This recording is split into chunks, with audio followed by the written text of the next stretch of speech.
Hello guys, কি খবৰ তোমালোকৰ আশা কৰো ভালেই মই ৰিহান আৰু লৈ আহিছো তোমালোকৰ বাবে এটা নতুন ভিডিও এই ভিডিওটো প্ৰিপজিশন অফ পাৰ্ট 3 ইয়াৰ আগতে পাৰ্ট 1 আৰু পাৰ্ট 2 আপলোড কৰা হৈ আছে মোৰ চেনেলত তোমালোকে চাব পাৰা নতুবা ডেসক্ৰিপচনত লিংক থাকিব তাৰ পৰাও চাব পাৰা আগৰ ভিডিওবোৰত মই ইন এট ফ্ৰম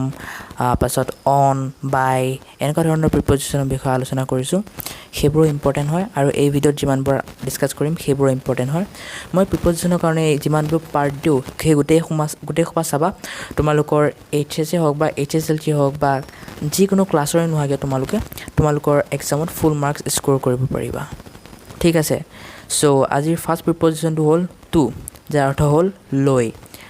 সো আমি লৈ অৰ্থত টু ব্যৱহাৰ কৰো যেনে হি went to Delhi last year হি দিল্লীলৈ গ'ল ইয়াৰ আগৰ বছৰত my brother reads his lesson to 10 every night মোৰ ব্ৰাদাৰে তাৰ লেসনবোৰ সদায় পঢ়ে 10টা বাজলৈ এতিয়া এটা কথা মন কৰিবা ইয়াত টুৰ খলনি সময়ত আমি মানে টুৰ খলনি সময়ৰ ক্ষেত্ৰত আমি টিল বা আনটিলও ব্যৱহাৰ কৰিব পাৰো যেনে he work from morning till evening আমি এই টিলৰ ঠাইত টুও ব্যৱহাৰ কৰিব পাৰো নাইবা টিল ব্যৱহাৰ কৰিব পাৰো টিল মানে পৰ্যন্ত we will stay here until he returns ঠিক আছে এতিয়া আহো for প্ৰিপজিশনটো অৰ্থ হ'ল বাবে বা কাৰণে বাবে বা কাৰণে অৰ্থত for প্ৰিপজিশনটো ব্যৱহাৰ কৰা হয় যেনে this book is for my friend এই কিতাপটো মোৰ বন্ধুৰ কাৰণে the student was punished for telling lies ষ্টুডেণ্টবোৰক পানিশ কৰা হৈছে মিছা কথা কোৱাৰ কাৰণে অভাৰ প্ৰিপজিশনটোৰ অৰ্থ হ'ল ওপৰত কোনো বস্তু আন বস্তুৰ ওপৰত স্পৰ্শ হৈ নথকা অৰ্থত অভাৰ ব্যৱহাৰ হয় যদি স্পৰ্শ হৈ থাকিলে হয় তেন্তে আমি অন ব্যৱহাৰ কৰিলো হয় কিন্তু যদি স্পৰ্শ হৈ নাথাকে তেন্তে আমি অভাৰ ব্যৱহাৰ কৰো যেনে the sky is over our head আকাশখন আমাৰ মূৰৰ ওপৰত আছে আমাৰ মূৰৰ ওপৰত লাগি থকা নাই কিন্তু আকাশখন আমাৰ মূৰৰ ওপৰত আছে নালাগাকৈ আছে সেইকাৰণে আমি অভাৰ ব্যৱহাৰ কৰিছো তেনেকৈ the birds are flying over the tree চৰাইবোৰ গছৰ ওপৰেদি উৰি উৰি গৈ আছে across প্ৰিপজিশনটোৰ অৰ্থ হ'ল ইপাৰ সিপাৰ ইমূৰৰ পৰা সিমূৰ অৰ্থত across ব্যৱহাৰ কৰা হয় যেনে the two travelers swam across the river সেই দুটা ভ্ৰমণকাৰীয়ে সাঁতুৰিছিল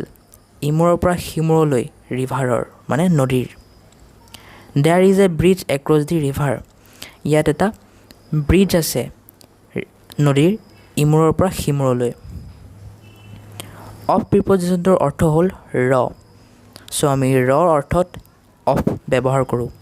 যেনে the engine of the car has broken down যিটো গাড়ীৰ ইঞ্জিন আছিল হেতু ভাঙি গল ইয়াত গাড়ীৰ পিছত যোনটো ৰ আহিছে হেতু এই অফৰ বাবে আহিছে সো আমি অফ ইউজ কৰিছো এতিয়া 6 নম্বৰটো অফ কিন্তু এটো সিঙ্গেল এফ নাই ইয়াত ডাবল এফ আছে আৰু এই অফটোৰ অৰ্থ হ'ল বন্ধ সো আমি বন্ধ অৰ্থত অফ ব্যৱহাৰ কৰো যেনে the light is off now লাইটটো বৰ্তমান অফ হৈ আছে please switch of the mobile অনুগ্ৰহ কৰি মোবাইলটোৰ সুইচটো বন্ধ কৰক এতিয়া যান বাহনৰ পৰা নমা অৰ্থটো আমি গেটৰ সৈতে অফ ব্যৱহাৰ কৰো যেনে the police got off the car and ran after the thief পুলিচটোৱে কাৰৰ পৰা নামিলে আৰু দৌৰিলে চুৰটোৰ পাছত এতিয়া অন প্ৰিপজিশনটো লৈ আহো অন প্ৰিপজিশনটো জন্তুৰ পিঠিত উঠি ভ্ৰমণ কৰা অৰ্থত ব্যৱহাৰ কৰা হয় যেনে they traveled on the horseback at Kaziranga হিয়তে ঘোঁৰাৰ পিঠিত উঠি কাজিৰঙা ভ্ৰমণ কৰিলে ইনটু প্ৰিপজিশনটো অৰ্থ হ'ল ভিতৰলৈ গতি কৰা অৰ্থত হেহে আমি ইনটু প্ৰিপজিশনটো ব্যৱহাৰ কৰো যেনে the tiger jumped into the well and died বাঘটোৱে গাতটোত ভিতৰলৈ জাম্প কৰিলে আৰু মৰি থাকিল এগেইনষ্ট প্ৰিপজিশনটোৰ অৰ্থ হ'ল বিৰুদ্ধে কোনোবাৰ বিপক্ষে বা কোনো কথাৰ বিপক্ষে অৰ্থত এগেইনষ্ট ব্যৱহাৰ কৰা হয়